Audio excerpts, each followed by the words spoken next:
Two babies grow up in homes that look identical from the outside. Same toys, same schedule, same amount of time spent together. Years later, one child calms down easily when life gets hard. The other struggles to settle, even in safe, ordinary moments. The difference wasn't the toys. It wasn't the schedule. It came down to something your baby was reading on your face, hundreds of times a day, that you never knew you were broadcasting. Researchers call part of this affect attunement, your baby's ability to detect and absorb your emotional state, often before you're consciously aware of it yourself. And it's tracking far more than you'd guess. Here are 10 things your baby's brain is quietly monitoring about your mood. Stay until the end. Because number 7 changes how you'll see every rushed morning you've ever had. 1. Your face in the first 3 seconds of eye contact. Picture walking into the nursery after a stressful call. Your baby locks eyes with you instantly.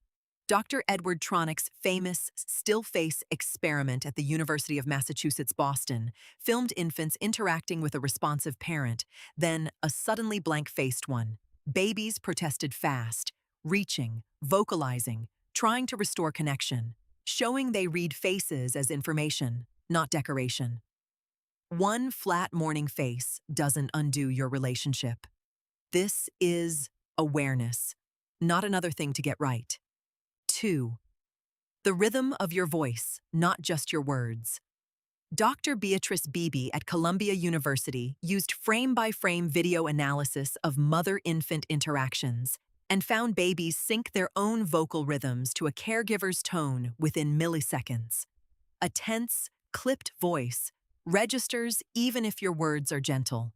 This isn't about performing calm perfectly. Babies need good enough, not flawless. 3. How quickly you recover after being startled or annoyed.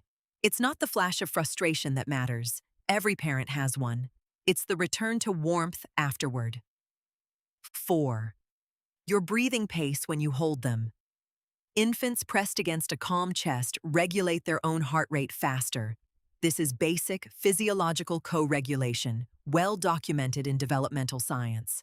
One tense pickup isn't a failure. It's one data point among thousands. 5. Whether your smile reaches your eyes. Babies as young as a few months distinguish genuine Duchenne smiles from polite, mouth-only ones, a finding that traces back to decades of infant perception research. They're not judging you. They're just remarkably good listeners with their eyes. 6. Your response speed to their cries, not your perfection, your responsiveness.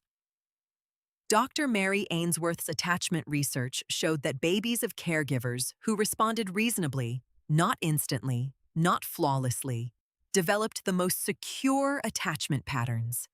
A slow response while you finish loading the dishwasher isn't a rupture. Good enough is the actual scientific standard.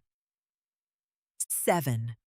The number of back-and-forth exchanges you have, not the quality of your vocabulary. Dr. Rachel Romeo's work at MIT found that conversational turns, babbling, met with a response, met with more babbling, predicted language development better than sheer word count from parents.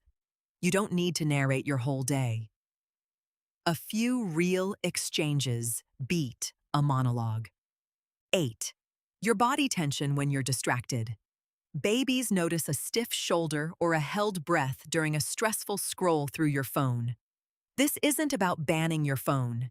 It's about noticing, not another rule to follow perfectly. 9.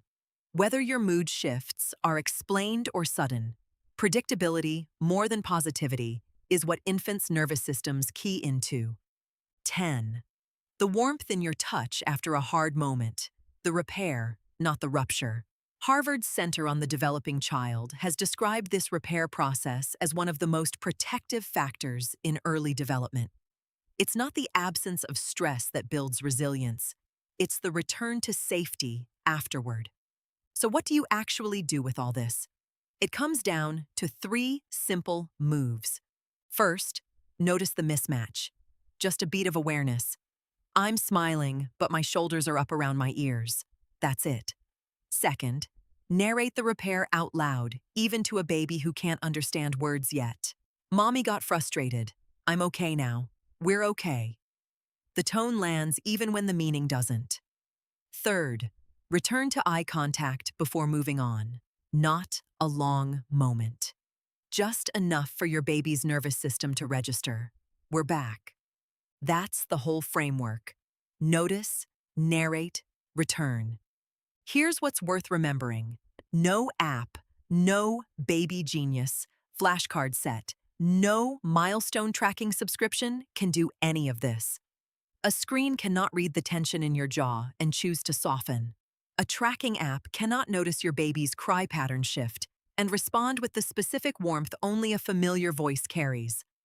Only a present, imperfect, real parent can do that. And that makes the free, ordinary moments in your living room more valuable than anything sold to you as brain building. So go back to those two babies from the beginning.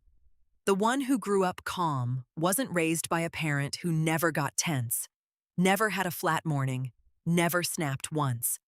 They were raised by someone who kept coming back, whose face, after every storm, returned to warmth. You are not waiting for some big parenting moment to matter. You already matter, right now, in the ordinary 5 seconds it takes to meet your baby's eyes again after a hard one.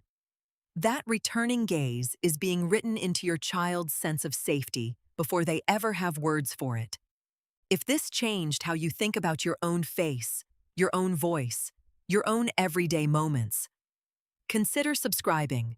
We post new research-backed videos like this every week, and if this helped, a like goes a long way. See you in the next one. This channel is for educational purposes only and is not a substitute for professional medical or psychological advice. Always consult a qualified professional regarding your child's development.